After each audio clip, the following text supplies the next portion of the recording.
श्री स्वामी समर्थ. ज्याने स्वामींचा अपमान केला त्याच्यासोबत पुढे काय घडलं ही एक प्रेरणादायी कथा. नमस्कार स्वामी भक्तांनो, श्री स्वामी समर्थ महाराजांच्या चरणी कोटी कोटी प्रणाम.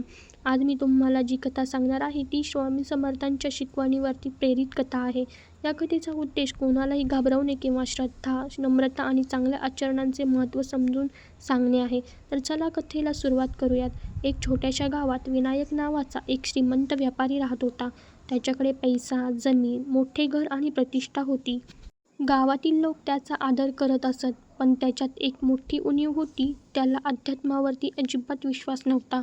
गावातील अनेक लोक दर गुरुवारी श्री स्वामी समर्थांचे नामस्मरण करत, मंदिरात जात, गरिबांना अन्नदान करत. पण विनायक या सगळ्यांची नेहमी थट्टा करत असे. तो म्हणायचा, हे सगळं वेळेचा अपव्यय आहे. मेहनत करा, पैसा कमवा, देव काही मदत करत नाही.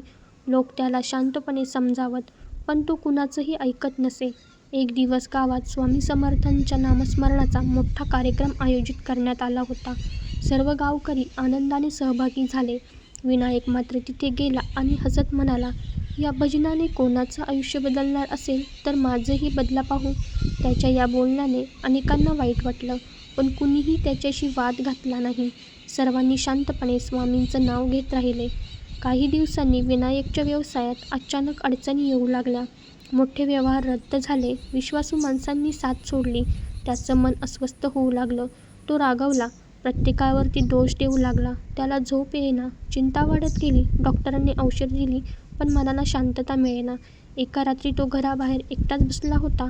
तेव्हा त्याला वृद्ध साधू भेटले. साधूंनी विचारलं, बाळा, एवढा अस्वस्थ का दिसतोय? विनायक म्हणाला, माझ्याकडे सर्व काही होतं, पण आता काहीच नीट चालत नाही. साधूंनी शांतपणे उत्तर दिलं, कधी स्वतःच्या अहंकाराकडे पाहिलंस का? विनायक हसला.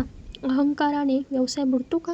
त्याने प्रश्न विचारला. साधूंनी फक्त एवढंच सांगितलं, पैसा माणसाला मोठं बनवत नाही, नम्रता बनवते. हे बोलून ते निघून गेले. त्या रात्री विनायक बराच वेळ विचार करत राहिला. दुसऱ्या दिवशी तो गावातील एका वृद्ध स्वामी भक्ताकडे गेला. वृद्ध म्हणाले, स्वामी कधीच कोणाला शिक्षा देत नाही, पण अहंकार माणसाला स्वतःच दुःखाच्या मार्गावरती घेऊन जातो. हे वाक्य त्याच्या मनात घर करून राहिलं. पहिल्यांदाच त्याने स्वतःकडे प्रामाणिकपणे पाहिलं.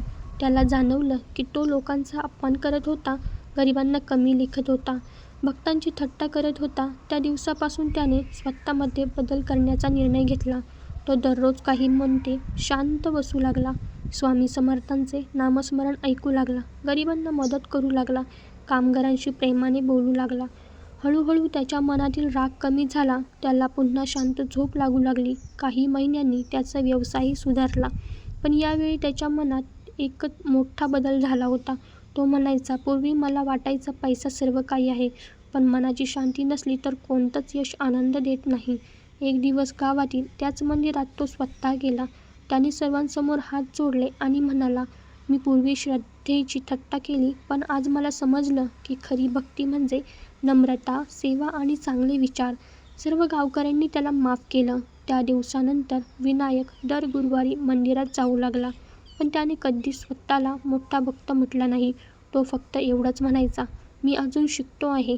तर मित्रांनो, या कथेचा अर्थ असा नाही की कोणत्याही संकटामागे देवाचा राग असतो. जीवनात अडचणी अनेक कारणांनी येतात, पण अहंकार, दुसऱ्याचा अपमान आणि नकारात्मक विचार आपले नुकसान नक्की करू शकतात. ही स्वामी समर्थांनी प्रेम, करुणा, संयम आणि नम्रतेचा मार्ग दाखवला. त्यांच्या शिकवणीतून आपण स्वतःमध्ये चांगला बदल घडवू शकतो. ही कथा तुम्हाला आवडली असेल तर इतरांपर्यंत नक्की पोहोचवा. व्हिडिओ आवडल्यास लाईक, चॅनलला सबस्क्राईब आणि कमेंटमध्ये श्रद्धेने लिहा. श्री स्वामी समर्थ. श्री स्वामी समर्थ आपल्यावर सर्वांवर कृपा ठेवोत. जय जय रघुवीर समर्थ.